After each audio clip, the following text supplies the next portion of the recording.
Filipenses 1, de 12 a 26, abra sua Bíblia aí. Primeira pessoa, talvez o comentário bíblico de Filipenses mais significativo que eu já li foi de Warren Wiersbe. Foi o primeiro livro dele que eu tive contato. Eu fiquei tão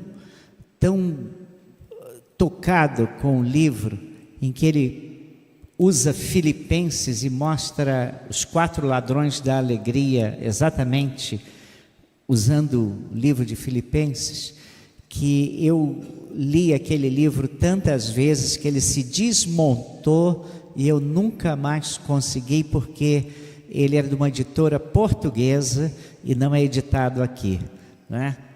Filipenses 1, de 12 a 26, e hoje eu queria falar sobre esse assunto, ladrões da alegria.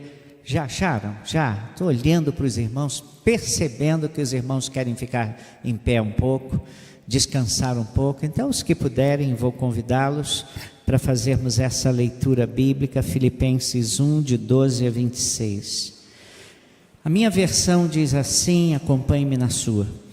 Irmãos, quero que saibais que as coisas que me aconteceram contribuíram para o avanço do Evangelho, a tal ponto de ficar claro para toda a guarda pretoriana e para todos os demais que é por Cristo que estou na prisão.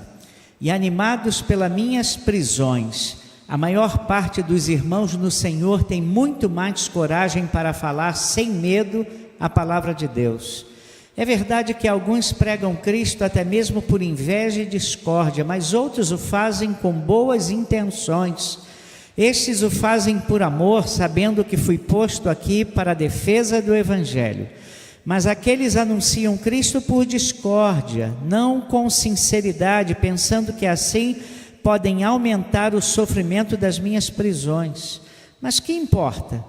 De qualquer forma, contanto que Cristo seja anunciado, quer por pretexto, quer não, alegro-me com isso e sim, sempre me alegrarei, pois sei que isso resultará em salvação para mim pela vossa súplica e pelo socorro do Espírito de Jesus Cristo, segundo a minha intensa expectativa e esperança de que em nada serei decepcionado, pelo contrário, com toda a ousadia, tanto agora como sempre, Cristo será engrandecido no meu corpo, seja pela vida, seja pela morte.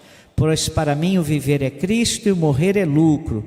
Mas se o viver no corpo resulta para mim em fruto do meu trabalho, não sei então o que escolher. Sinto-me, porém, pressionado de ambos os lados, tendo desejo de partir e estar com Cristo, pois isso é muito melhor. Todavia, por vossa causa, acho mais necessário permanecer no corpo. E tendo esta confiança, sei que ficarei e permanecerei com todos vós para vosso desenvolvimento e alegria na fé, para que cresça o motivo de vos orgulhardes em Cristo Jesus, por minha causa, pela minha presença de novo entre vós. Queira Deus abençoar a sua palavra. Se sente-se, por favor, deixe sua Bíblia aberta. A Bíblia nos convida a uma vida de alegria. A Bíblia diz assim no Salmo 16, em Filipenses 4:4, nessa carta de alegria: alegrai-vos no Senhor, outra vez digo, alegrai-vos. E Jesus com os seus discípulos disse para eles assim: eu tenho-vos dito coisas para que tenhais o meu gozo, para que o meu gozo permaneça em vós e o vosso gozo seja completo. João 15, versículo 11. Mas quando nós comparamos essas promessas de Deus, e muitas vezes o nosso coração, parece haver um grande ato entre a promessa de Deus e a nossa realidade. Talvez por isso Santa Teresa d'Ávila, uma mística do século passado, de séculos atrás, vendo pessoas tão deprimidas e taciturnas, chegou a afirmar o seguinte: livra-me, ó Deus, dos santos de cara amarrada. E a Bíblia diz: no Senhor a plenitude de alegria. Isso está no Salmo 16, no versículo 11. Irmãos, então o que nos tem privado de tomar posse dessa alegria que nos é oferecida por Jesus Cristo? Por que nós muitas vezes somos tão murmuradores? Por que nós muitas vezes somos tão descontentes? E uma pergunta que a gente tem que fazer é: você é feliz? Eu não estou perguntando se você está feliz, mas se você é feliz. Você tem experimentado alegria em viver? Tem aprendido a desfrutar da sua saúde com gratidão, celebrar a sua fé, viver com alegria no seu estilo de vida, ainda que seja simples? E a Bíblia chama aquela mulher de Provérbios 31 de mulher virtuosa. Os filhos daquela mulher chamam-na de ditosa. Uma mulher ditosa é uma mulher abençoada, é uma mulher feliz, próspera, venturosa, afortunada, bem-aventurada. Será que seus filhos descreveriam você assim, dessa forma? E quando o apóstolo Paulo escreve a carta aos Filipenses, ele estava preso, era mais ou menos o ano 62 da era cristã. E a igreja de Filipos, olha, está usando o material que não foi o que eu botei, tá? Está usando outro texto.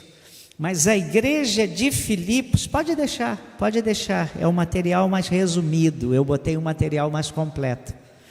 A igreja de Filipos estava preocupada com a situação financeira de Paulo e a situação emocional. Inclusive pediu a Epafrodito para levar recursos para também ficar na companhia dele. Isso está em Filipenses 4, de 16 a 18. Paulo era prisioneiro romano, estava na expectativa do seu veredito, que poderia ser absolvido ou condenado, como ele foi. E o texto em Atos 28 diz que Paulo estava numa casa alugada em Roma, e ele pensava em ir para Roma como pregador, e foi para Roma como prisioneiro. E apesar desse quadro, essa é uma carta em que o apóstolo Paulo mostra um tremendo entusiasmo e mostra um segredo para a alegria, e por várias vezes ele anima, ele estimula, ele exorta a igreja a desfrutar da alegria que vem de Deus. Ele emprega 19 vezes o termo alegria, regozijo e gozo. E o segredo da sua alegria está na sua forma de pensar. O termo pensamento aparece nessa carta de 4 capítulos 5 vezes. Lembrar aparece uma vez, e ao todo são 16 palavras que se relacionam com a mente. Daí a gente dizer o seguinte: o segredo da alegria para Paulo está na forma da gente pensar. Por essa razão, Lawrence Crabb, que é um aconselhador, um conselheiro bíblico, ele tem um livro chamado Aconselhamento Bíblico Efetivo. E ele fala que a grande tarefa de um conselheiro cristão é ajudar a pessoa em sofrimento a colocar a sua mente no lugar. Quando você ajuda a pessoa a colocar a mente dela no lugar, isso facilita ela enfrentar as dificuldades que ela está enfrentando.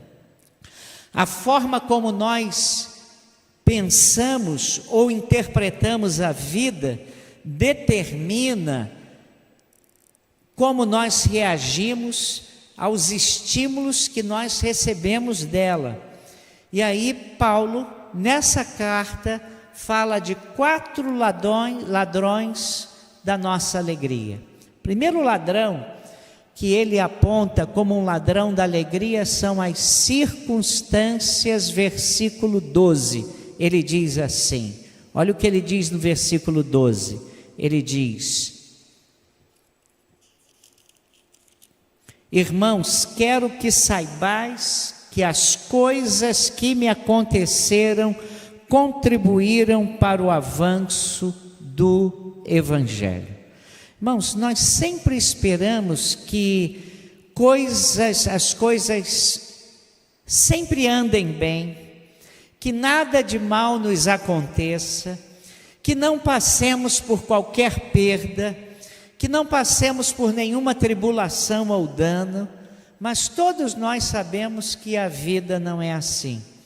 Jesus advertiu aos seus discípulos, lá em João 16, versículo 33, ele diz: estas coisas vos tenho dito para que tenhais paz em mim. No mundo passais por aflição, mas tende bom ânimo, eu venci o mundo. E quando Paulo escreveu essa carta, já disse, ele estava preso, tá? Mas os seus olhos não estavam postos na sua prisão. Seus olhos estavam postos nos propósitos de Deus para a sua vida e não para aquelas circunstâncias.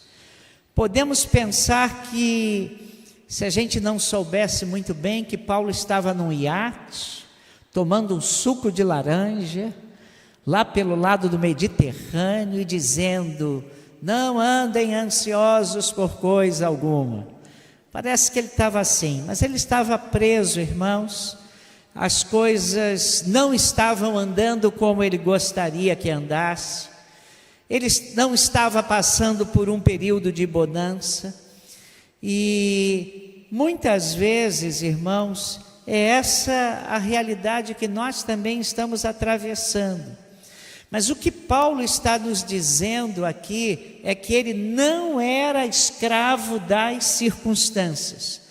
Na verdade, você já parou para pensar que são poucas as circunstâncias que estão sobre o nosso controle? Já parou?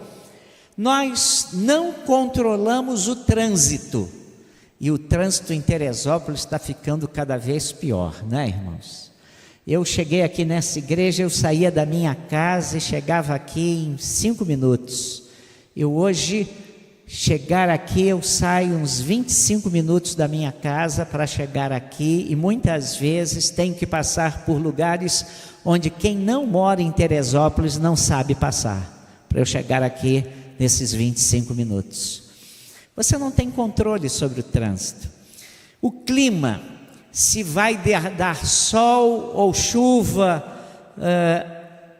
você também não pode controlar. Você controla os pacotes do governo? É capaz de controlar? Aí vem um Collor de Mello da vida, tá? E tranca todo o seu dinheiro no banco. E você fala assim: maravilha, votei nesse cara para ele fazer isso por mim. Não é? Você tem como controlar essas coisas? O resultado do jogo de futebol do seu time, bom, se você torce para o Bangu, você controla, mas se você não torce pelo Bangu, você não tem controle, não é? Irmãos, você tem como controlar o que vai acontecer ou o que os seus filhos vão fazer na rua? Não tem. Você tem como controlar a sua saúde? Você pode até fazer exames com alguma regularidade, mas isso significa que você vai ter boa saúde, saúde constante? Nem sempre é assim, né, irmãos? Os investimentos financeiros que eventualmente você faz, você tem controle sobre eles? Você já parou para pensar que boa parte desses investimentos depende de uma série de fatores que não se encontram nas suas mãos? Já parou para pensar nisso? E eu me lembro que boa parte dos aposentados americanos que investiam na bolsa de valores, tentando garantir rendimentos para a sua aposentadoria, aí veio a queda do mercado de ações, lá pelo ano de 2009, muitos deles perderam quase tudo que tinham investido e ficaram sem nada, muitos perderam a própria casa. E o apóstolo Paulo, ele atravessa essas circunstâncias profundamente desfavoráveis, na prisão, aguardando um julgamento que poderia ser ruim para ele, longe dos amigos, longe dos familiares. E aí, entretanto, ele escreve uma carta cheia de alegria, a carta mais alegre do Novo Testamento. E como é que esse homem conseguiu fazer isso? Ele conseguiu porque os seus olhos estavam colocados numa dimensão além das circunstâncias. Ele não estava fixando os seus olhos nas circunstâncias, mas ele diz no versículo 12: as coisas que me aconteceram têm contribuído para o progresso do Evangelho. Na verdade, as circunstâncias que ele enfrentava não eram favoráveis, e ele seria julgado e condenado como ele foi. Mas ele entende que tudo aquilo que estava acontecendo trazia progresso para o Evangelho. Aquilo fazia parte do plano de Deus e estava fazendo com que, em meio a essas circunstâncias, o propósito de Deus se cumprisse. E por que as circunstâncias não tinham domínio sobre a vida de Paulo? Porque o seu olhar estava fixado em Deus e não nas circunstâncias. E aí, irmãos, infelizmente nós colocamos a nossa alegria nas circunstâncias. Se elas são favoráveis, estamos muito alegres. Mas se elas mudam, se os ventos mudam, ó céus, ó vida, ó azar. Se nós dependermos dos acontecimentos para a nossa felicidade, nós vamos viver numa constante gangorra emocional. E quando Paulo escreveu aos crentes em Éfeso, ele disse assim no capítulo 4, versículo 1: eu, Paulo, o preso do Senhor. Olha o que ele chama: sou preso do Senhor, o prisioneiro do Senhor. E é uma expressão estranha, não é? E ao fazer essa afirmação, ele estava lembrando que ele não estava à mercê dos fatos, mas ele estava nas mãos de Deus. Se ele estava preso, não foi por causa de um conluio de homens, mas porque Deus permitiu e Deus tinha um propósito naquilo. Aí veio oposição, prisão, homens que não gostavam dele. Ele disse: não são essas coisas que comandam a minha vida, quem comanda a minha vida é Deus. A minha vida está nas mãos de Deus, e se eu estou prisioneiro é porque Deus tem um propósito nisso. E era a capacidade de olhar para a vida com um propósito de Deus, e isso trazia para ele um grande contentamento. Que rouba nossa alegria é que nós ficamos esperando contentamento de acordo com o clima do dia. Se está sol, estamos alegres. Se está chovendo, nós estamos tristes. Quando passamos pelo sofrimento, nós sabemos que ele é pedagógico. E muitas vezes nós devíamos saber que Deus tem o controle sobre a nossa vida, e se o nosso humor, se a nossa alegria é condicionado a determinado fato, né? Então, nós realmente vamos ser pessoas vulneráveis e profundamente aflitas. Segunda fonte de roubo da nossa alegria são as pessoas. E aí eu leio com os irmãos os versículos 15 e 17 do capítulo 1. Olha o que Paulo diz: alguns efetivamente proclamam a Cristo por inveja e porfia, julgando suscitar tribulação às minhas cadeias. Estavam falando, vamos fazer o apóstolo Paulo ficar muito zangado, nós vamos pregar e ele vai ficar zangado. E o segundo ladrão, daqui a pouco explico por quê. O segundo ladrão da alegria descrito aqui por Paulo são as pessoas. E além de todas as circunstâncias adversas, irmãos, Paulo sabia que determinadas pessoas, até mesmo dentro da igreja, estavam fazendo coisas para incriminá-lo ainda mais. Estavam pregando a Cristo para que a condenação sobre Paulo, que era líder da comunidade, fosse agravada. E era uma situação absolutamente patética.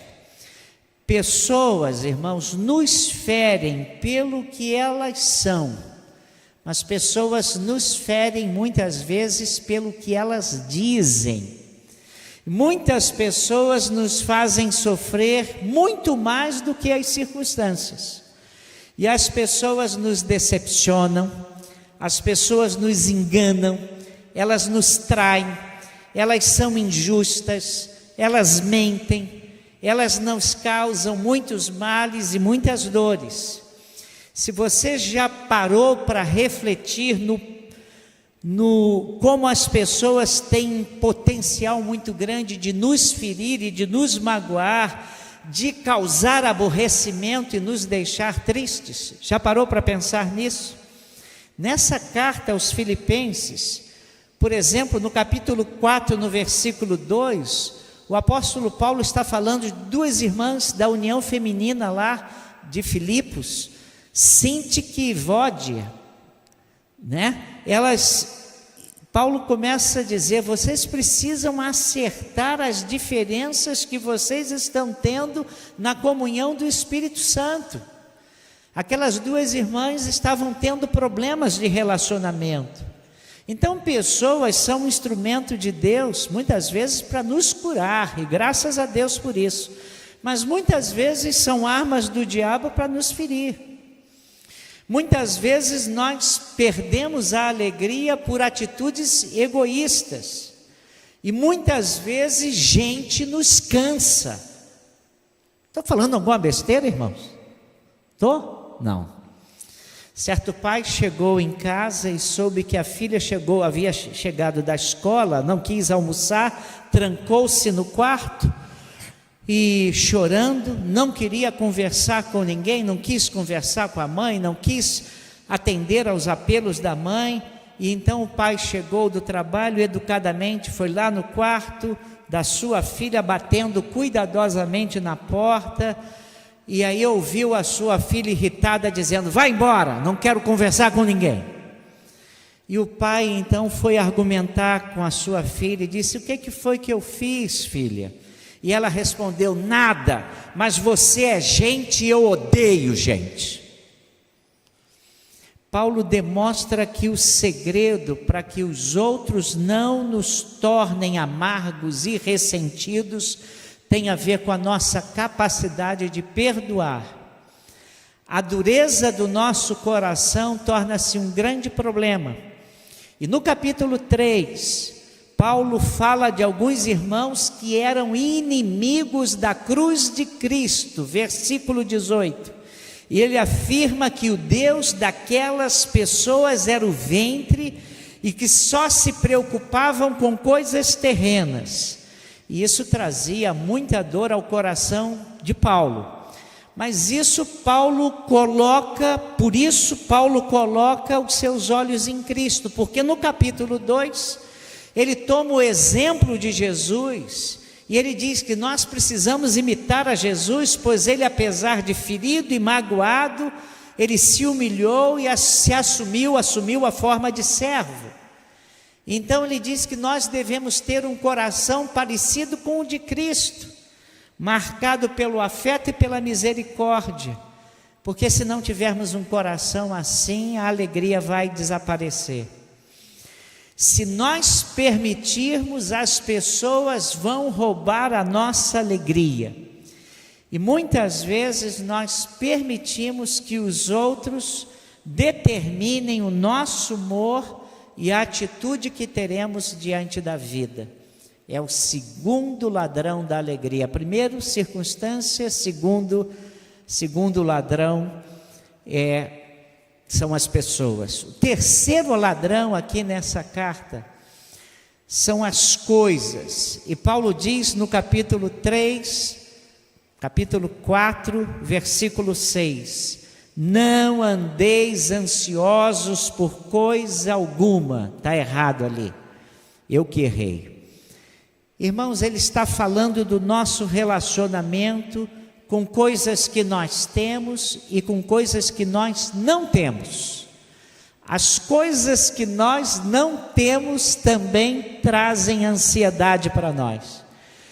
Muita da nossa alegria desaparece por causa da nossa relação obsessiva, ansiosa e às vezes idolátrica com as coisas que nós temos. Muitas vezes temos medo de perder, temos medo de que algo venha nos faltar, e aí vivemos absolutamente ansiosos. E Jesus sabia disso, e os discípulos de Jesus já viviam isso, porque lá no Sermão do Monte, Jesus falou exatamente de coisas que trazem ansiedade. Ele falou vestiário, ele falou de alimento, ele falou do dia de amanhã, ele falou do que comer, o que vestir. Parece que Jesus estava vivendo o século 21, irmãos, não é? E ele acertou no ponto central da nossa ansiedade hoje, irmãos. Nós somos ansiosos por coisas. Dois filhos de Abraham Lincoln estavam brigando, e alguém perguntou a ele o que tinha acontecido, e ele respondeu o seguinte: olha, o problema deles é o mesmo de toda a humanidade. Eles têm 3 nozes e ambos querem 2. Então, o pau está quebrando mesmo, não é? A maior parte das pessoas, tá, pensa que a alegria vem através de coisas. Por isso nós consumimos nossa vida tentando amontoar, ganhar, ter, possuir, e isso rouba a alegria pelas coisas simples e pela coisa que é essencial. Nós lutamos para amontoar coisas, e quando conseguimos ficamos frustrados, porque a alegria nunca esteve nem estará nas coisas que nós temos, irmãos. E Jesus sintetizou isso numa frase essencial. Olha o que Jesus disse, você está lembrado? Eu coloquei: a vida de um homem não consiste na abundância de bens que ele possui. E parece até que Jesus nunca disse isso, porque nós continuamos ansiosos pelas coisas que queremos possuir ou que temos. Nós passamos muitas vezes a maior parte do nosso tempo comprando coisas que nós não precisamos, com dinheiro que não temos, para impressionar pessoas que não gostamos, não é? Isso que as pessoas falam é uma verdade incrível. Somos uma sociedade que avalia as pessoas pelos bens, consumida pelo espírito materialista, e isso nos torna verdadeiramente vazios. Ter bens não é pecado, os irmãos sabem disso. Nenhum sucesso, irmãos, mas o amor ao dinheiro é a raiz de todos os males. E nós precisamos não inverter alguns valores. Nenhum sucesso compensa o fracasso da sua alma, nem da sua família.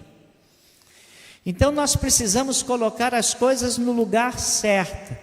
E o grande desafio nós temos em relação a isso. Deus nos deu pessoas para nos relacionarmos com elas, coisas para nós usarmos e Ele para ser adorado. Mas muitas vezes nós amamos as coisas, usamos as pessoas e deixamos de adorar a Deus. Esse é o terceiro ladrão da nossa alegria, as coisas, né? E Paulo fala nessa do quarto ladrão da alegria, que é a preocupação. Olha o que ele diz: não andeis ansiosos por coisa alguma, em tudo, porém, sejam conhecidas diante de Deus as vossas petições pela oração e pela súplica com ações de graça.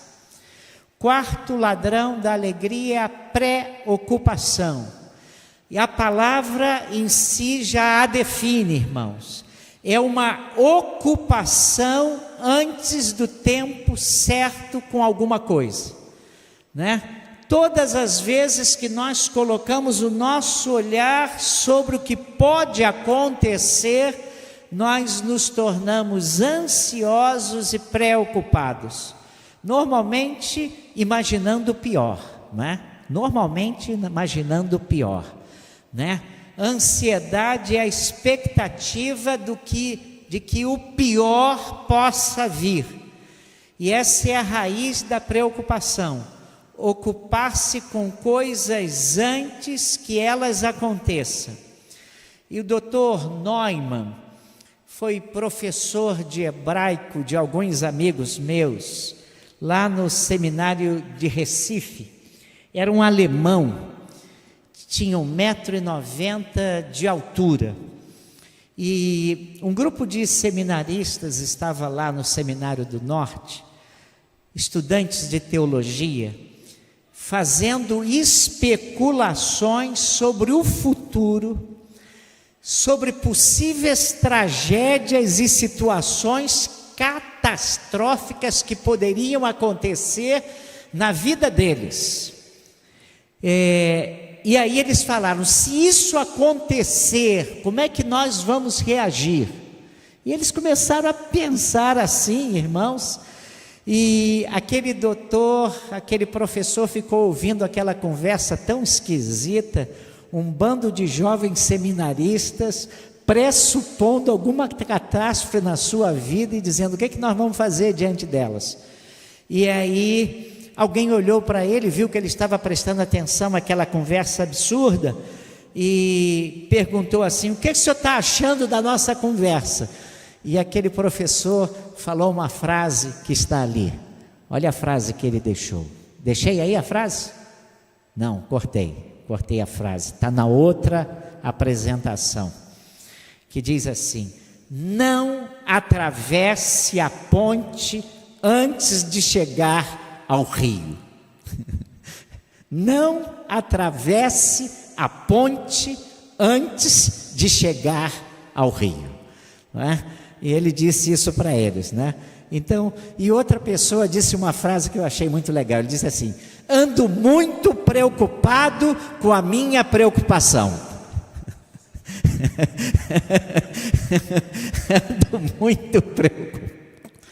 Ando muito preocupado com a minha preocupação. Irmãos, esse é o extremo da ansiedade, irmãos. Paulo tinha muitas razões para se preocupar. No entanto, era um homem integrado, irmãos. Nós sofremos mais pelas precipitações, fantasias, os problemas que a nossa mente cria, do que pelos problemas reais. Está aprovado estatisticamente, irmãos, provado estatisticamente, que mais de 80% daquilo que nos consome em ansiedade, pensando que vão acontecer, coisas que nos vão acontecer, absolutamente não nos acontecem. Mais de 80% daquilo que ocupa a nossa preocupação não nos acontecem, tá? E finalmente, se eu só falasse isso, nós íamos dizer assim: ó céus, ó vida, ó azar. Há coisas que roubam a nossa alegria. Mas a Bíblia nos fala de 3 recursos maravilhosos para vencermos esses ladrões. O primeiro recurso, irmãos, é oração. Olha o que a Bíblia diz. Outra vez, versículo 6 do capítulo 4. Não andeis ansiosos por coisa alguma. E eu gosto de algumas versões antigas que vinham assim: antes. Na versão que eu coloquei aqui diz em tudo, mas antes. E aí, você lendo a Bíblia, se você ler não andeis ansiosos por coisa alguma e ler antes, é que a Bíblia está dizendo que antes de ficar ansioso e preocupado, há alguma coisa que você pode fazer. Aí ele diz assim: em tudo sejam conhecidas as vossas petições diante de Deus. Então ele está dizendo: olha, antes de você ficar ansioso, que Deus conheça através das suas petições aquilo que vai no seu coração. Antes de você começar a ficar ansioso e preocupado.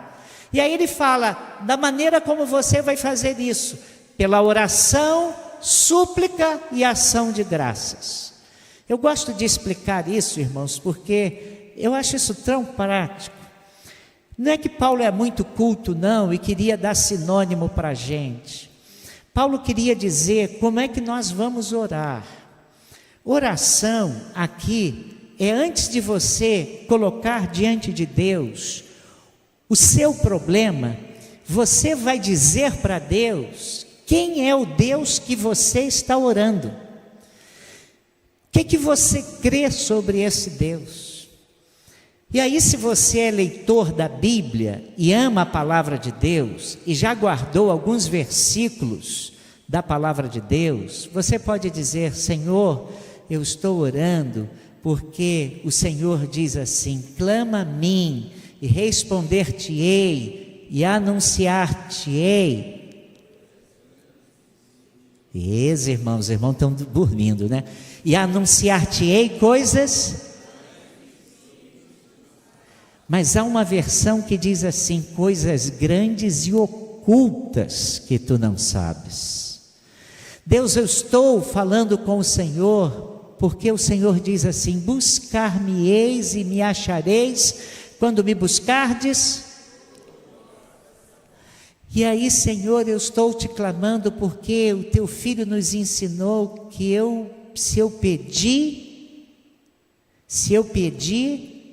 o que vai acontecer? Se eu buscar, se eu bater, Senhor, eu estou orando por causa disso.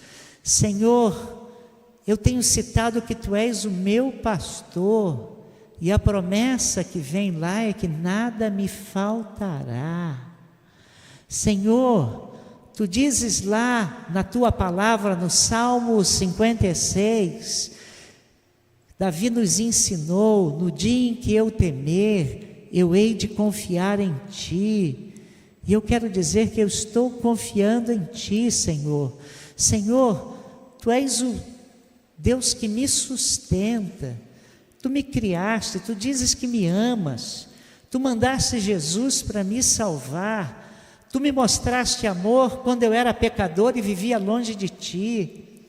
E nós podemos nos lembrar de tantas promessas da Bíblia, e nós podemos citá-las, mas nós podemos fazer mais. Senhor, eu estou falando contigo, e eu me lembro que em 2010 eu estava tão aflito, achava que não tinha uma saída na minha vida. Lembra, eu tinha que fazer aquela cirurgia, e aí eu clamei, e o Senhor foi comigo, E eu nem me lembro mais da cirurgia, mas eu lembro que o Senhor ouviu o meu clamor. Eu fiquei aflito pelo meu filho.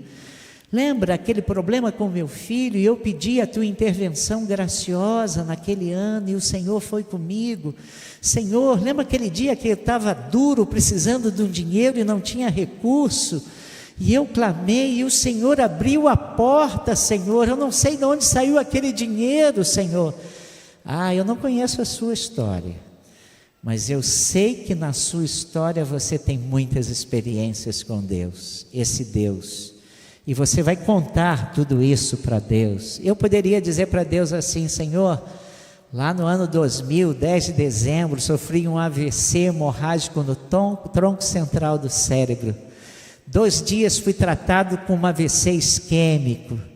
E podia contar alguma coisa para Ele, e dizer que estou aqui, e dizer outras coisas que Deus já fez na minha vida, e dizer: eu estou falando contigo, eu sei, porque eu sei que o Senhor ouve o clamor. Tu és um Deus grande demais, um Deus acima de tudo, e eu estou com esse problema, mas que é esse problema diante do Senhor? E o Senhor sabe do que eu estou precisando. Aí eu vou para o segundo ponto: petição. Petição, eu peço: Senhor, dá-me, Senhor. Senhor, estou precisando, Senhor. Senhor, eu quero, Senhor. Senhor, será demais eu desejar isso no meu coração? Tu sabes que eu estou pedindo, e às vezes você está pedindo coisas maravilhosas. Você está pedindo pelo seu filho, pela conversão do seu filho. Você está pedindo para o emprego, por uma pessoa querida. Você está pedindo por saúde. Você está pedindo pela salvação de pessoas queridas. Fale tudo. A Bíblia diz para nós sermos ousados, chegarmos com ousadia ao trono da graça, a fim de acharmos graça em tempo oportuno. Então você vai pedir, e eu nem preciso ensinar você a pedir, você é formado em pedir. A gente às vezes começa a oração já pedindo, e aí ele diz: com ação de graças, com ações de graças. No meio dessas confusões todas, sempre temos alguma coisa para agradecer. É você que passou mal, e o seu vizinho colocou o carro dele à sua disposição para levá-lo ao hospital, e o vizinho nem falava com você. É você diante de uma situação, e aquele funcionário público o atendeu, que parecia que conhecia você, e você nunca tinha visto aquele homem, e ele foi generosíssimo com você naquela causa. No meio de tanta coisa, você pode agradecer. Qual é o antídoto para a preocupação? Transforme a sua ansiedade em oração.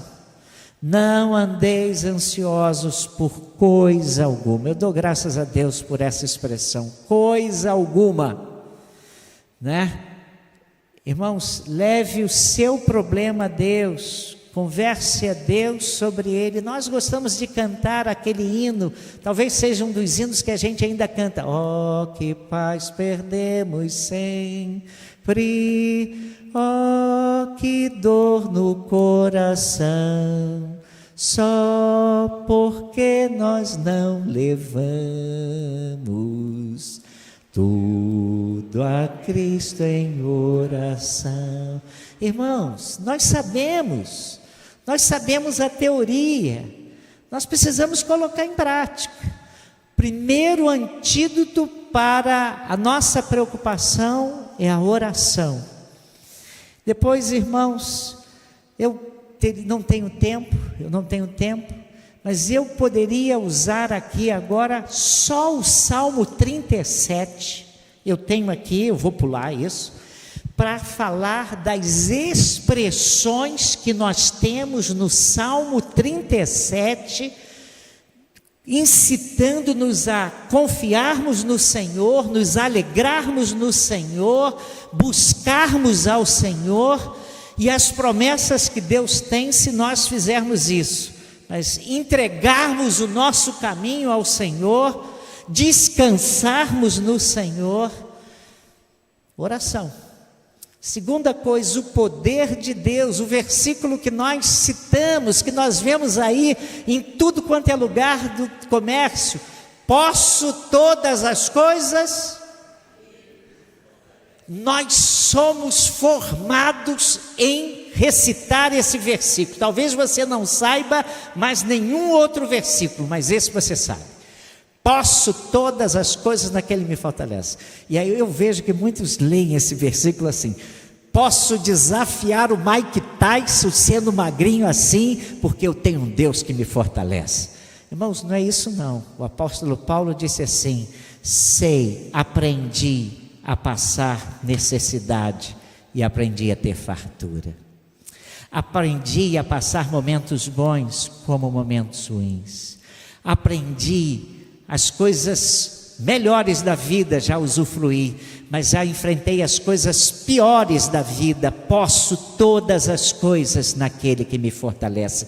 O poder de Deus é tão especial na minha vida que Ele me capacita, e eu aprendi a enfrentar todas as circunstâncias com o poder de Deus. Irmãos, chegamos a pensar muitas vezes que o nosso temporal é muito maior do que o nosso barco, e que o nosso barquinho vai afundar. Mas, irmãos, nos esquecemos que o nosso Deus tem poder sobre as ondas e os ventos. Irmãos, podemos todas as coisas, e o poder de Deus nos ajuda e nos abençoa. Mas há uma terceira coisa no livro, na carta de Paulo aos Filipenses, que é o terceiro antídoto contra preocupação e ansiedade: é a provisão de Deus. Versículo último com promessa: e o meu Deus, vamos ler todos juntos? E o meu Deus, segundo a sua riqueza em glória, há de suprir em Cristo Jesus cada uma de vossas necessidades. Irmãos, se você gosta de sublinhar a sua Bíblia, não sublinhe o cada uma, tá? Está ali cada uma. Agora também a palavra necessidades, não desejos, tá? Necessidade é diferente de desejo, né? Você pode querer ter um Porsche 2025, você pode querer ter uma Ferrari F40, não é nada disso. Pode ter esse desejo, mas é necessidade, irmãos. E aí está dizendo, irmãos, que nós temos um Deus que é um Deus da provisão. Quando Deus diz que é Jeová Jiré, Ele está dizendo que Ele é responsável pela nossa provisão. E muitas vezes ficamos tão preocupados e nos esquecemos que Ele vai cuidar, que Ele tem cuidado, e Ele conhece as nossas necessidades. Vou parar por aqui, irmãos. Mas o apóstolo Paulo nos fala de 4 ladrões. Quais são?